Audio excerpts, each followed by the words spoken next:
Halo sahabat-sahabat semuanya dimanapun berada saat ini di seluruh Indonesia. Bagaimana kabar teman-teman semuanya? Dari Sabang sampai Merauke di seluruh Indonesia. Saya selalu berharap dan berdoa teman-teman selalu sehat, kuat dan sukses dalam mengerjakan apapun teman-teman. Amin. Itu doa saya. Nah, kali ini teman-teman saya akan berbicara kepada Anda semua tentang sebuah konsep atau cara berpikir kita, atau yang memang terjadi dalam kehidupan kita teman-teman. Ya, saya percaya bahwa setiap Anda semua punya tujuan,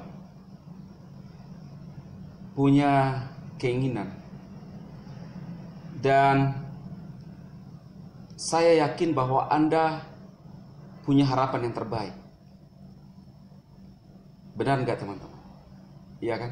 Termasuk hater sekalipun yang berkomentar-komentar yang tidak sopan, yang tidak pantas. Mereka adalah orang-orang yang punya harapan juga. Nah, ini yang penting saya sampaikan kepada Anda, yang berkaitan dengan cara atau pola berpikir dari si orang tua itu, ya. Bagaimana memberikan pengaruh-pengaruh negatif terhadap menurut saya generasi kita, ya. Kenapa? Masing-masing orang punya pandangan. Kita diciptakan, kita lahir dengan berbagai latar belakang, dan ketika kita sudah dewasa, maka kita punya konsep berpikir yang berbeda dari latar belakang kita, dari suku kita, dari kebudayaan kita, dari banyaklah, ya. Banyak yang membedakan kita teman-teman. Nah, saya menilai bahwa seorang kakek ini, orang tua ini, lebih condong kepada hal-hal yang bersifat konservatif teman-teman. Kenapa? Kalau Anda melihat apa yang disampaikan dari video-video dia cenderung mempertahankan suatu nilai-nilai yang memang yang ada. Dia tidak bisa mengikuti perubahan, ya. Lalu Anda bertanya, loh, nyatanya dia seorang YouTuber. Iya, memang benar dia seorang YouTuber, tetapi itu karena terjadi tidak dalam rencana dia, dan ini seolah-olah terjebak dengan masuk dalam dunia YouTube atau menjadi seorang YouTuber. Nah, terlepas dari itu, konsep berpikir dia, yang tadi saya mengatakan bahwa dia adalah seorang yang menganut konservatif. Kenapa demikian? Gampang teman-teman. Nah teman-teman, saya mau tanya kepada Anda semua, bagaimana Anda menilai seseorang? Apakah dari penampilan dia? Apakah dari postur tubuh dia? Ya, apakah dari warna kulit dia? Tidak mungkin. Kita menilai seseorang dari mana? Ketika dia menyampaikan suatu pendapat atau pandangan, atau dari kata-kata dia, kita bisa menilai seseorang. Saya melihat orang tua ini yang berubah ini cenderung mempertahankan nilai-nilai yang ada, yang cenderung tidak ingin berubah, ya. Kalau dia seorang YouTuber itu karena kebetulan aja terjerumus di dalamnya, tetapi itu adalah bukan rencana dia sebenarnya, karena cara pandang dan cara berpikir dia itu adalah, kalau teman-teman melihat apa yang direview hari ini, yaitu seorang Warren Buffett, dia menjelaskan seorang Warren Buffett yang dia berinvestasi dari sejak kecil. Nah, kalau kita lihat apa yang disampaikan dari YouTube-nya, bagaimana dia memerangi yang katanya tanda petik Ponzi menurut dia. Lalu pada videonya yang membahas Warren Buffett menyampaikan kepada Anda semua tentang bagaimana berinvestasi yang benar. Itu adalah konsep berpikir dia. Saya mau sampaikan kepada teman-teman seperti ini, bahwa tidak semua kita bisa mengikuti apa yang dilakukan oleh Warren Buffett. Betul nggak? Hanya orang-orang kaya yang bisa mengikuti, termasuk dia sendiri tidak bisa mengikuti. Dia hanya mereview. Dia mengetahui teori tapi dia tidak bisa mempraktekkan.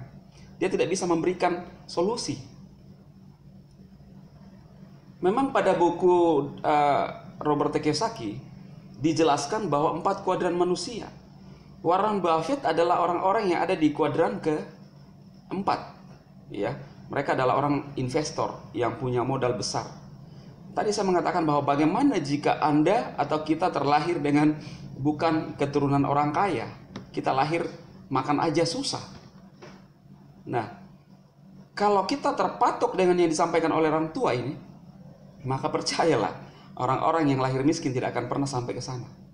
Sekarang, Warren Buffett berinvestasi sejak SMP, kalau tidak salah ya, dari sejak usia dini. Nah sekarang Anda yang usia 50-an, gimana caranya? Iya kan? Waktu berjalan terus, artinya apa? Semua ada masanya, semua ada waktunya. Warren Buffett berinvestasi pada saat itu, ya memang masanya saat itu. Sekarang saya sering mengatakan bahwa kita masuk dalam suatu era digital yang tiba-tiba kita aja terjerumus di dalamnya. Dan kalau kita tidak siap, maka kita akan menjadi orang-orang tertinggal. Apakah Anda tahu Atta Halilintar yang masih sangat muda, tetapi dia menghasilkan pundi-pundi rupiah yang begitu besar? Dari mana? Dari era digital, era sekarang.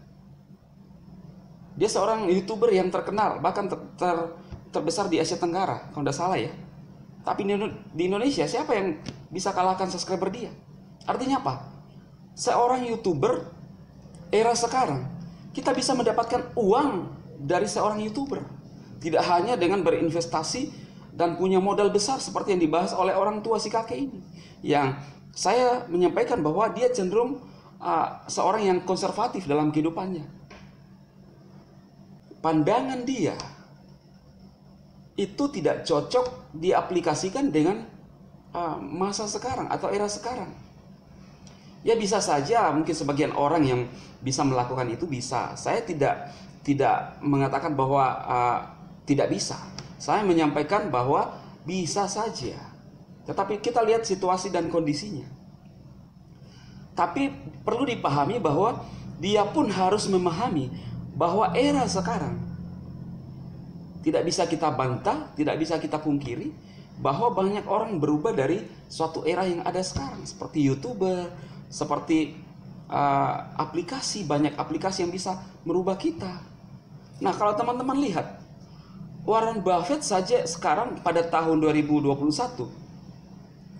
dia berada di urutan yang ke-6 orang terkaya di dunia. Ada juga yang menyatakan bahwa orang terkaya ke-8.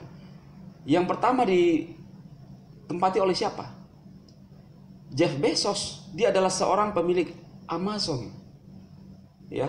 Lalu yang kedua adalah Elon Musk. Ini baru juga saya dengar ya. Lalu yang ketiga ada Bernard Arnault. Yang keempat adalah Bill Gates. Ya. Pemilik Microsoft. Lalu yang kelima adalah Mark Zuckerberg. Dari segi usia, kalau kita berpatokan kepada yang disampaikan oleh si kakek, berinvestasi, maka saya yakin dan percaya Mark Zuckerberg tidak akan menjadi orang kaya kelima, urutan kelima di dunia, karena dia harus menunggu, ya kan, dari modal yang ada. Artinya apa teman-teman? Kalau kita menjadi orang-orang yang cenderung konservatif dalam hidup ini, kita akan tidak sulit untuk berubah. Saya mau sampaikan bahwa sekarang era di mana ada sesuatu alternatif lain yang bisa merubah kita. Dan inilah yang kami, khususnya teman-teman VTuber atau juga yang menjalankan aplikasi yang lain, yang mencoba mendemonstrasikan kepada Anda semua untuk mendobrak cara berpikir kita teman-teman, bahwa tidak selalu dengan cara seperti itu kita bisa berhasil secara finansial. Nah, Lalu mungkin ada teman-teman yang anti kemapanan, mengatakan bahwa kalian itu hanya seolah-olah menjadi hamba uang, iya kan, menghambakan diri kepada uang. Lah, cara berpikir ini adalah cara berpikir yang salah. Dari segi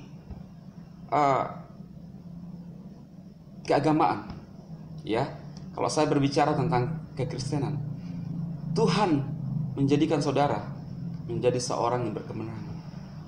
Tuhan berfirman bahwa beranak cuculah, bertambah banyaklah, dan kuasailah bumi. Artinya apa?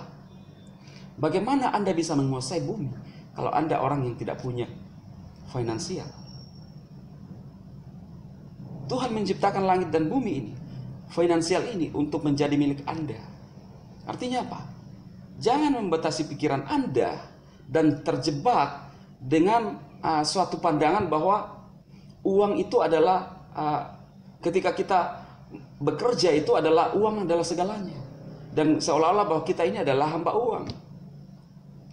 Justru harusnya kita rubah konsep berpikir kita bahwa ketika uang tidak bisa bekerja, sistem tidak bisa bekerja untuk kita, maka itu adalah suatu musibah buat kita. Kenapa? Karena kita akan terjebak dengan rutinitas pekerjaan-pekerjaan kita, dan kita akan kerja seumur hidup untuk mencari uang. Artinya apa? Artinya saya mengucapkan selamat kepada Anda bahwa Anda akan seumur hidup bekerja untuk uang. Dan bukankah itu justru kita adalah hamba uang?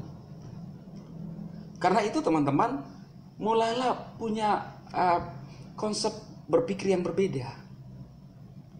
Apa yang saya sampaikan itu mendorong kepada teman-teman untuk menciptakan suatu sistem di mana tidak harus Anda yang bekerja untuk mendapatkan hasil. Seberapa hebat Anda kuat, seberapa hebat Anda untuk mempertahankan kepintaran Anda, seberapa hebat Anda untuk mempertahankan usia Anda untuk bekerja seumur hidup. Mark Zuckerberg dalam usia yang sangat muda, dia berhasil menempati urutan kelima terkaya. Dari mana? Dari sistem yang ada. Dan ini tidak bisa kita bantah bahwa apa yang ditulis oleh Robert Kiyosaki dalam bukunya yaitu The Cash Flow Quadrant, ini memang benar bahwa kita butuh yang namanya jaringan.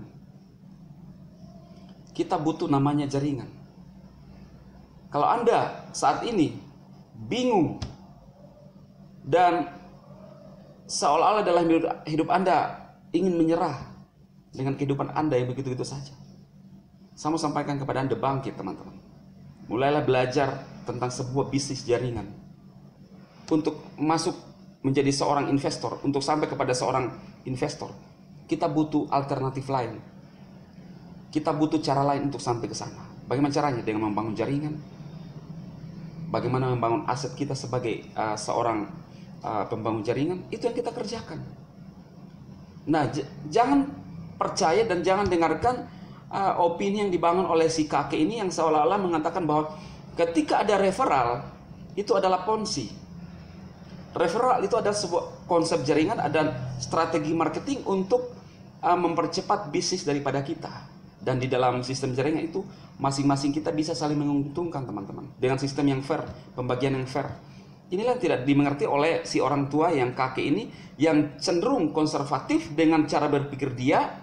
Itu terlihat dari ngomongan-ngomongan dia, dari YouTube dia yang saya baca, dan juga mereview tentang seorang Warren Buffett, ya. Jadi artinya apa?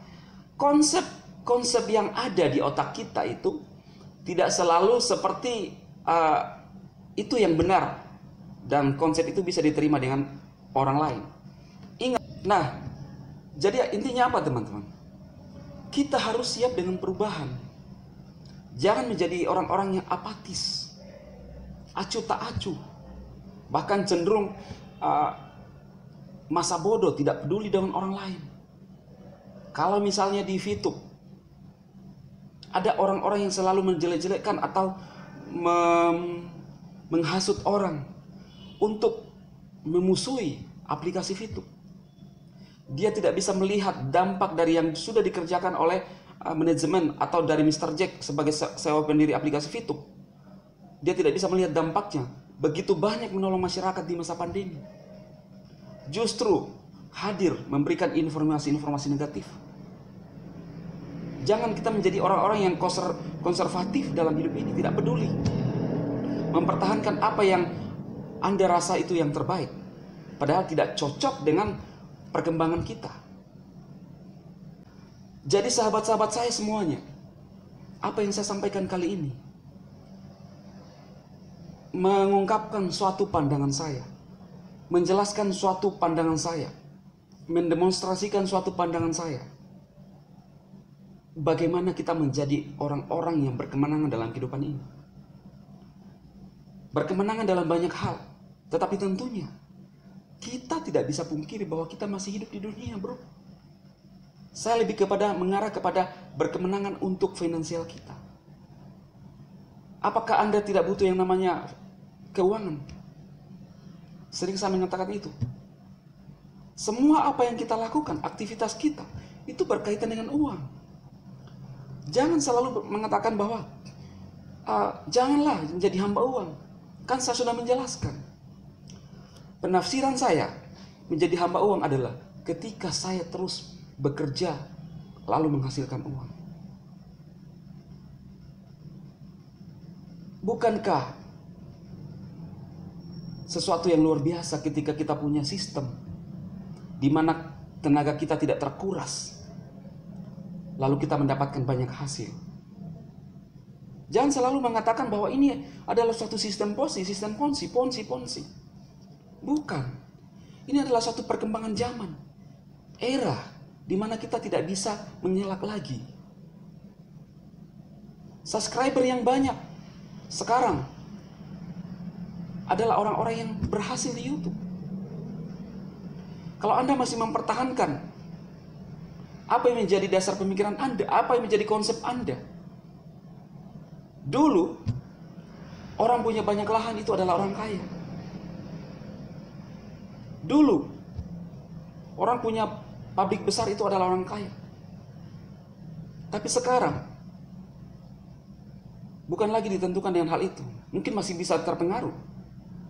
Tetapi sekarang, orang yang subscribernya besar, punya pengikut besar, itulah orang-orang yang menguasai bumi. Itulah orang-orang yang kaya zaman sekarang. Karena teman-teman, mulailah berpikir cerdas.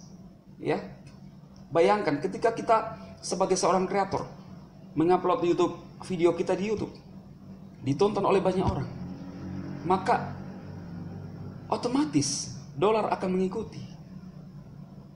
Nah, perbandingannya ketika Anda menjual gorengan hanya 1 stand di pinggir jalan, kamu harus tunggui di sana, nongkrong di sana, tunggui.